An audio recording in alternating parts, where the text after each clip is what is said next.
할렐루야. 오늘 하루의 시작을 예배로 여시는 여러분들을 주님의 이름으로 환영하고 주님의 이름으로 축복합니다. 오늘은 2022년 신년 특별 기도회 5째 날로 고난은 주님과 함께 이겨내는 것입니다 란 주제로 여러분들과 함께 은혜를 나누고자 합니다. 지금까지 우리가 특별 새벽 기도회를 통해 묵상해 본 예수님의 모습은 여러 가지가 있었습니다. 그 첫 번째는 하나님 뜻에 순종함으로 하늘이 열리고 성령이 비둘기같이 임하여 하나님의 음성을 듣는 모습입니다. 다음으로 마귀의 유혹과 계략을 자신의 권능과 능력이 아닌 오직 기록된 하나님의 말씀으로 물리치는 모습이 있었고, 예수님의 사역이 본격적으로 시작되자 군중들의 환호와 갈채가 쏟아졌지만 이를 피하여 하나님과 1대1로 대면하시는 깊은 침묵과 고독의 모습이 있었습니다. 그리고 예수님은 마지막 하나님의 뜻을 완성하기 위해 반드시 짊어져야 하는 고난의 십자가 앞에서 땀이 핏방울처럼 떨어지는 간절한 기도를 통해 자신과의 싸움에서 승리하셨습니다.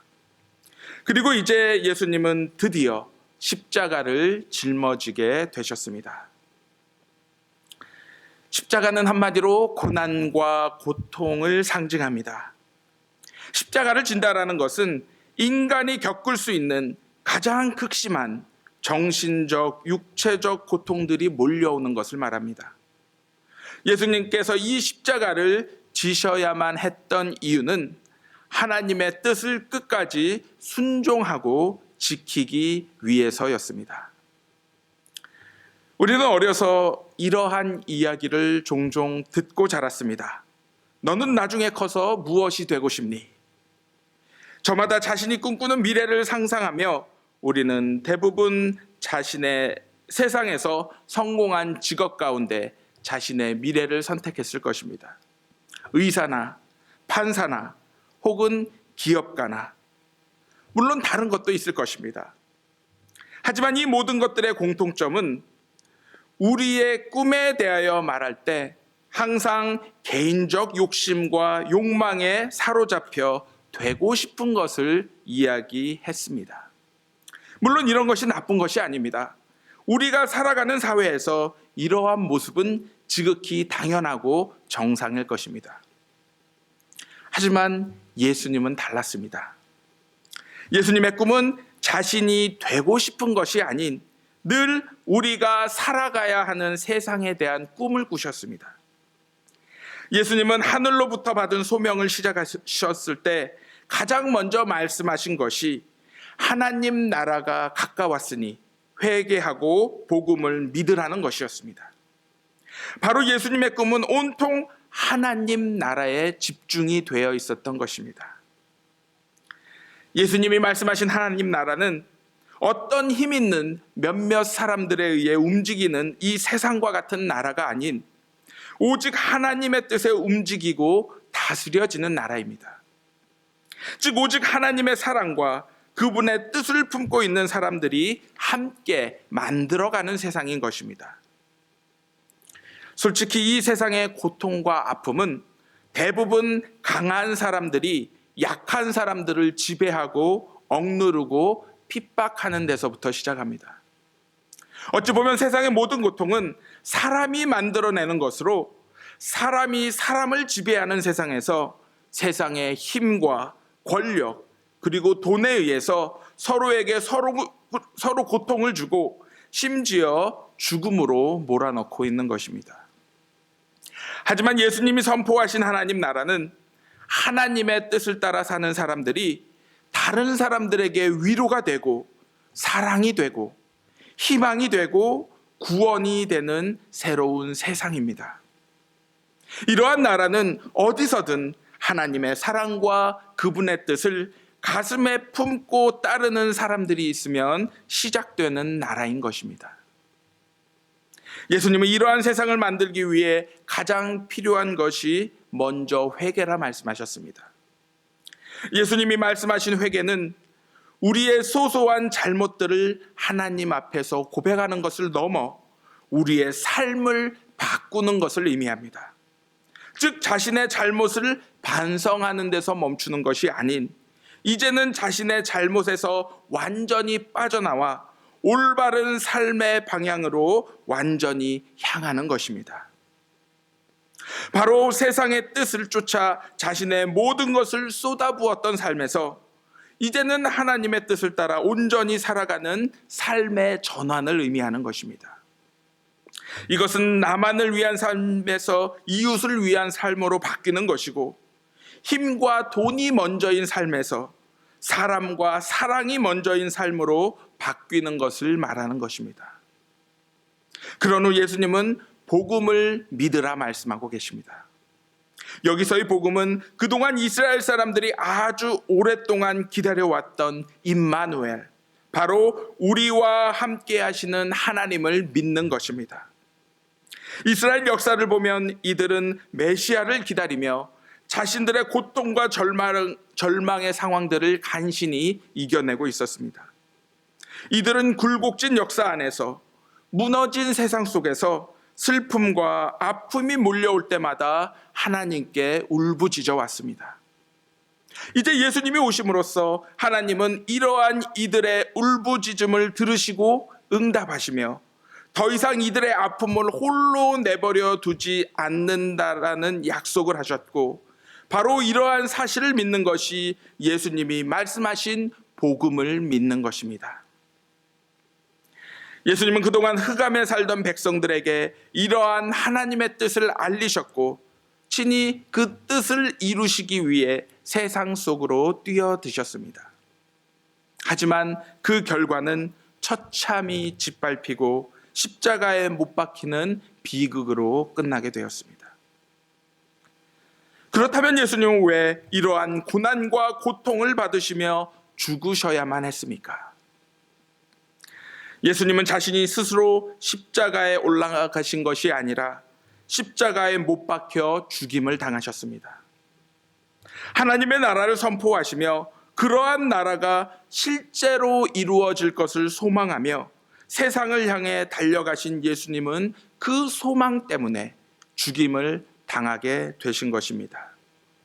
왜냐하면 예수님이 선포하신 하나님의 나라의 소망은 너무도 맑고 선명해 어두운 세상에서 권세와 권력을 가지고 있는 강한 자들을 강하게 위협했기 때문입니다.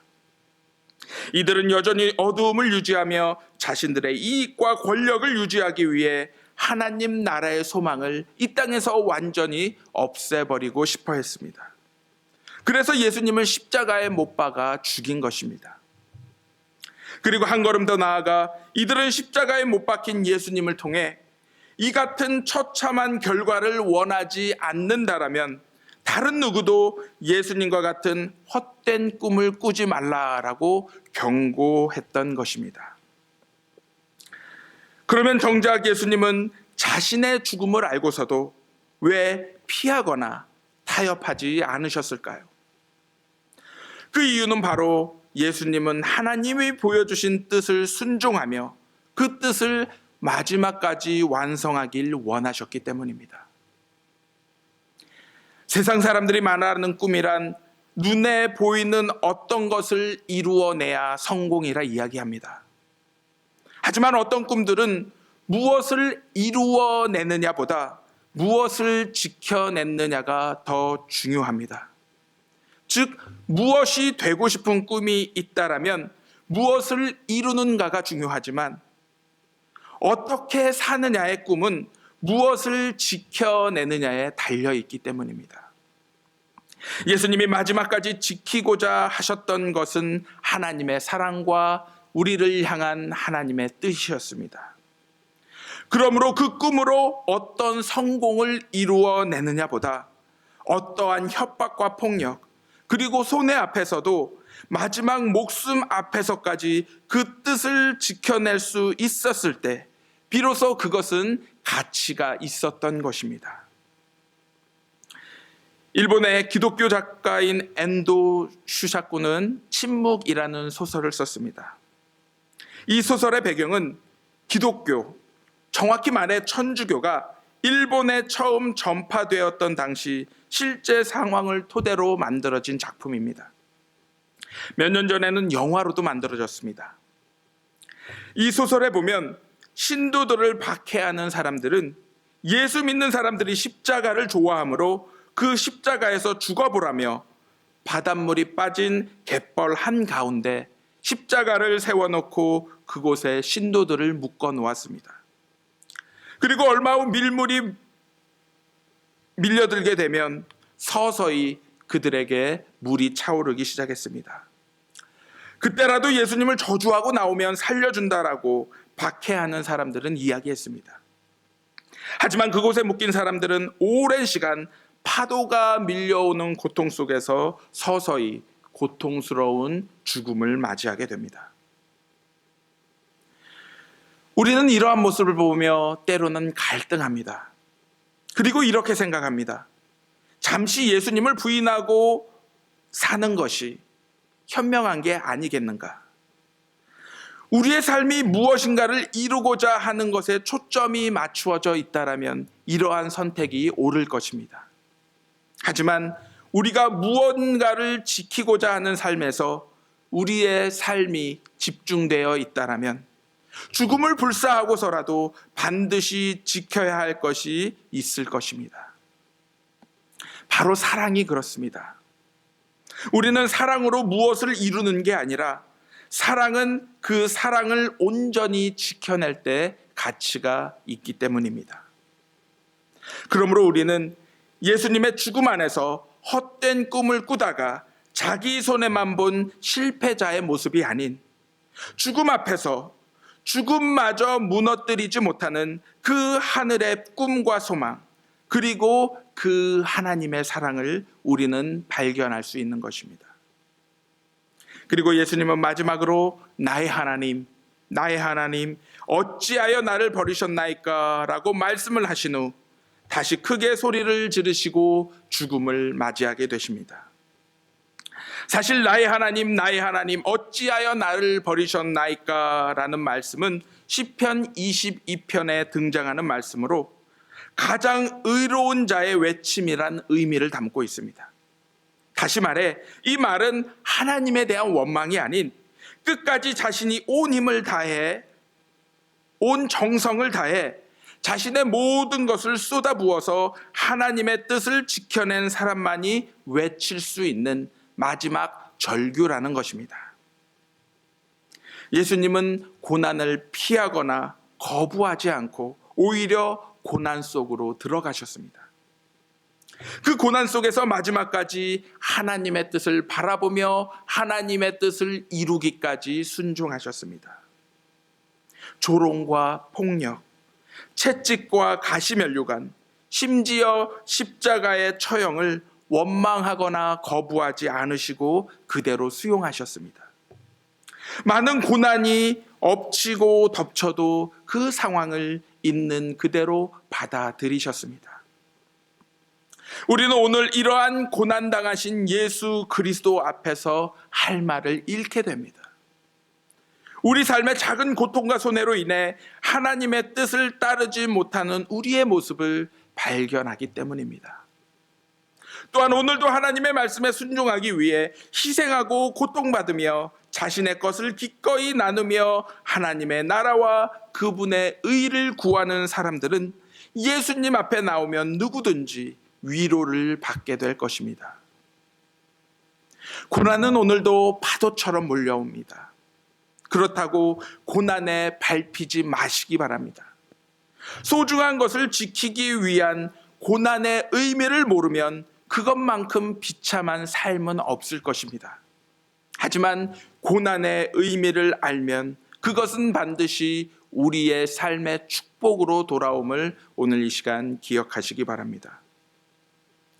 하나님의 나라와 그분의 의를 지키기 위한 바로 그러한 고난들은 나를 성숙하게 하고 더욱 굳센 믿음으로 인도하며 하나님께 더 가까이 나아가게 만드는 축복의 통로임을 오늘 예수님의 모습을 통해 발견하시기 바랍니다.